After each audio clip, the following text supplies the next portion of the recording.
안녕하세요. 오늘 인천 도시재생 사용설명서 진행을 맡은 이혜성입니다. 반갑습니다. 오늘 인천의 도시재생 그리고 인천이 가진 지역문화자원 앞으로의 발전 가능성에 대해 3명의 게스트분과 함께 이야기를 나눠볼 텐데요. 먼저 전찬기 교수님 모셨습니다. 안녕하세요. 안녕하세요. 네, 인천대학교 도시공학과 명예교수 전찬기입니다.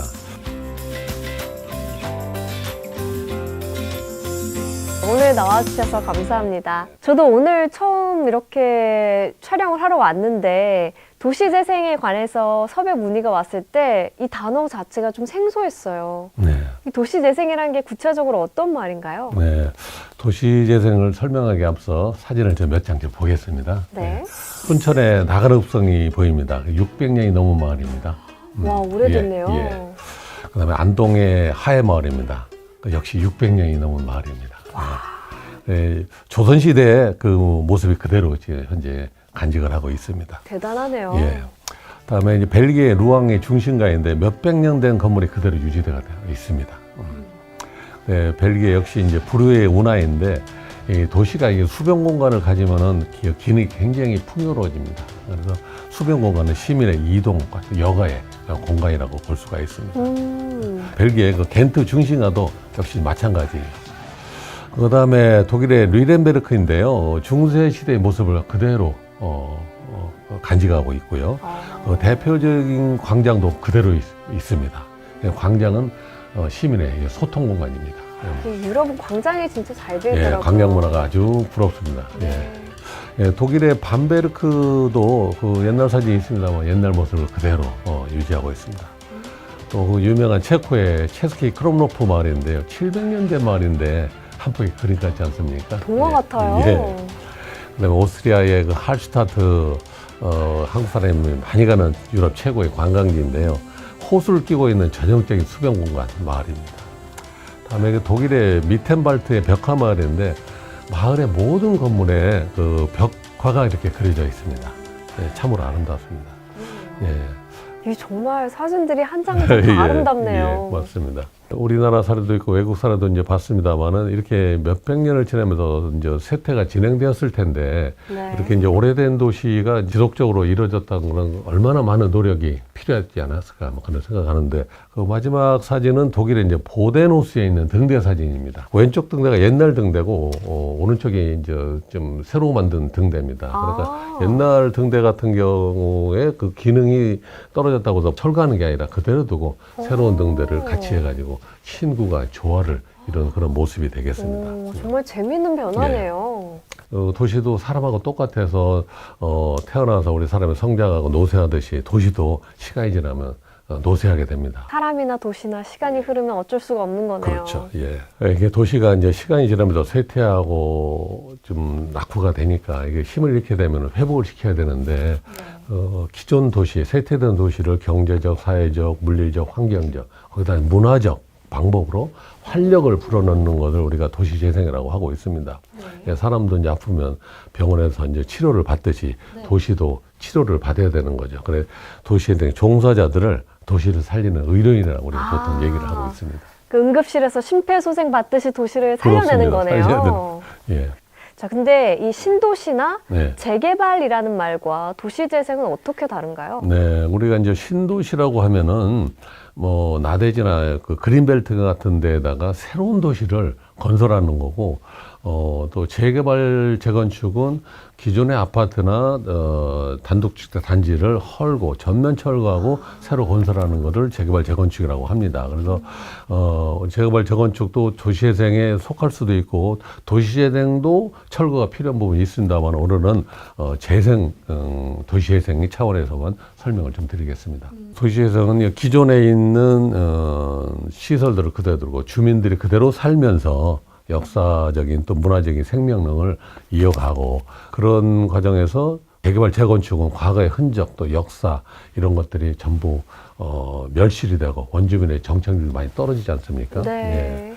그래서 우리 도시재생은 도시에 대한 정체성을 또 그런 의미를 되찾는 그런 과정이라고 보면 되겠습니다. 그래서 도시가 존재하는 한 또 역사가 존재하는 한 도시재생은 영원히 지속될 겁니다. 네. 이 정체성을 계속 가져간다는 개념이 참 멋있는 것 같은데요. 그러면 수단은 어떤 걸 이용해서 치료해 갈 수 있을까요? 원래 모습을 최대한 살린 상태에서 복원하는 거는 참 어렵습니다. 그래서 우리 신도시 건설 같은 경우 전면 철거하는 재개발 재건축은 굉장히 쉬워요. 근데 이거는 있는 도시를 그대로 살려가면서 하려면 굉장히 어렵습니다. 그래서 재생은 주민들의 불편상을 이제 개선을 해줘야 됩니다. 그래서 휴식 공간이라든지 회의 공간이라든지 공동체 공간, 부엌 공간, 공유 주방, 또 사회적 협동조합, 또 공동 육아 시설 공간 뭐 이런 것들을 이제 만드는 주 드리고요. 또 이제 물리적으로도 마을에 이제 도로 개선, 또 주차장을 뭐 개선하거나 새로 만들어 드리거나, 또 집수리가 굉장히 인기가 있는데 집수리 지원 사업 이런 걸 또 하고, 상하수도 개선, 또 녹지공원 확보 이런 것도 해드리고 있습니다. 예. 주민 생활이 훨씬 편리해지겠는데요? 예, 그런 사업도 물리적인 사업도 하지만 역사 문화적인 면에서도 이제 재생 사업에 또 포함이 되고요. 기존의 마을이 전통적으로 지켜왔던 문화적인 거, 역사적인 거 그런 것도 복원하고 재생하는 것도 굉장히 중요한 겁니다. 문화재 보존 차원에서 의미가 있겠어요. 예. 그리고 또 무엇보다 중요한 게 이웃 간에 단절된 그 공동체, 그런 공동체를 회복하는 노력이 필요한데요. 이런 거를 위해서 주민협의체를 만들고 그 협의체를 통해 가지고 각종 프로그램을 진행을 하고, 또 교육과 현장 견학 이런 것도 추진을 하고 있습니다. 저도 생각해보면 어렸을 때부터 계속 아파트에서 살았기 때문에 예. 옆에 누가 살고 지내는지 잘 모르고 지낼 때가 많아요. 예. 좀 그렇게 되죠, 보통. 예. 그러면 이 재생의 최종적인 목적은 주민들의 삶의 질 향상일까요?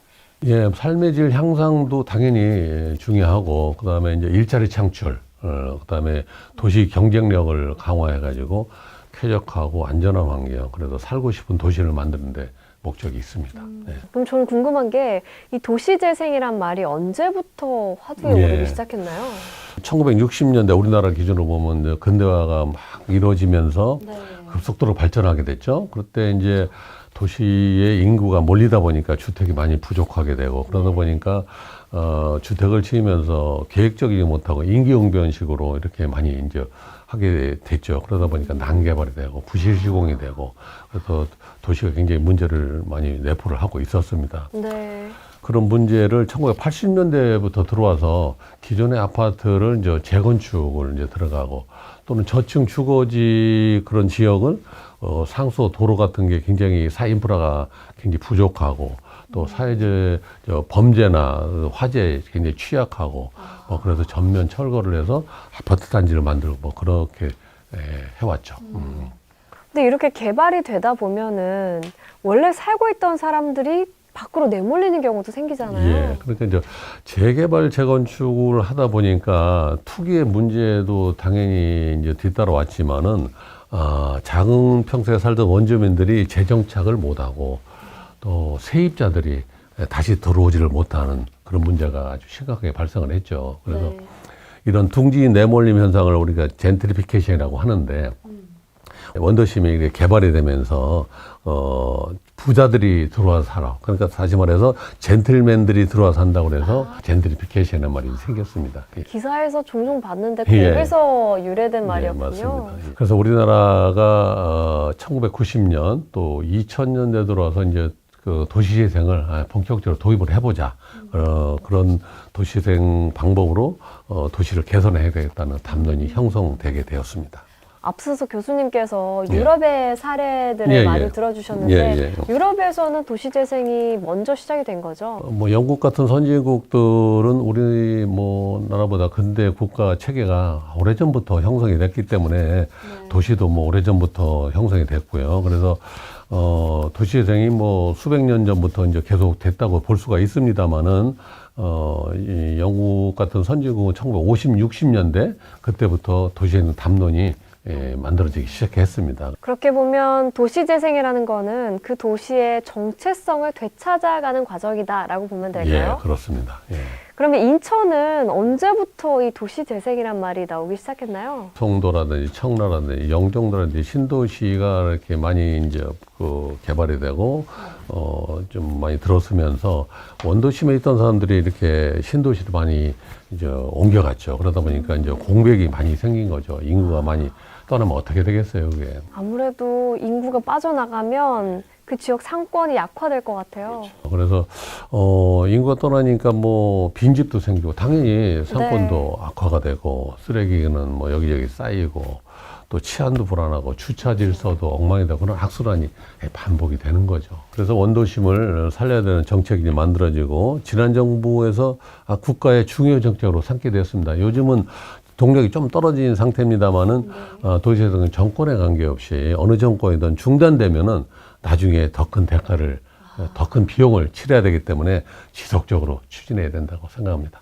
계속 관심을 가져야 하는 사업이 예, 영역이네요. 맞습니다. 예. 그러면 이 지역 간의 균형을 회복하기 위해서 도시 예. 재생을 하는 측면도 있을까요? 같은 도시에서 어느 지역은 발전하고 어느 지역은 쇠퇴되고 그런 문제가 생기는 균형을 맞추기 위해서 이제 재생이 태도했다고 생각합니다. 예. 네.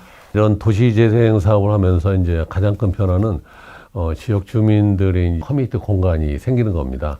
그리고 아까 말씀드렸듯이 또 이제 집수리 사업을 해서 주민들이 굉장히 환경이 좋아지는 인기가 있는 그런 사업들이 있습니다. 야, 집이 제일 중요하죠. 예, 그렇죠. 예. 끝으로 도시재생 사업의 성공을 위해서는 정부의 이제 강력한 추진력, 그다음에 과감한 예산 투자, 주민들의 애양심, 또 협동심, 또 지도자의 그 리더십 이런 것들이 반드시 필요합니다. 예. 인천이 그 모든 원도심, 신도시가 같이 어울려 가지고 아주 살기 좋은 그런 도시가 되었으면 좋겠습니다. 말씀 주신 대로 신도시나 원도심 모든 지역이 다 같이 잘 사는 곳이 됐으면 좋겠습니다.